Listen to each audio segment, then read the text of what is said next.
Men gelip turup эле өзүмдүн аппаратымдагы айттым. Иш тартибин өзгөртөбүз. Обедке чейин уксаңыздар керек, азыр интернет булактарында да чыгып атат. Обедке чейин кабинетте иш кагаздары менен иштесек, обедден кийин биз жер-жерлерге чыгалык деп.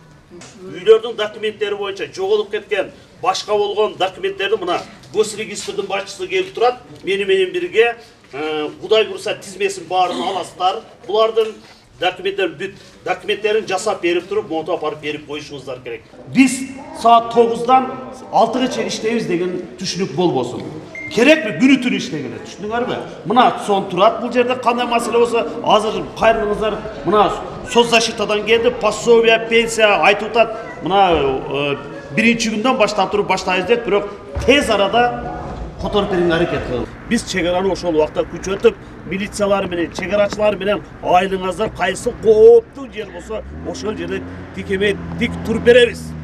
Биз жетекчилер, бул сөз жөнөкөй сөздөр эмес, бул жерде өзүбүз келип кабар алып, текшерип болобу, же кабар алып болуп турабы, сиздер менен байланышта болобуз.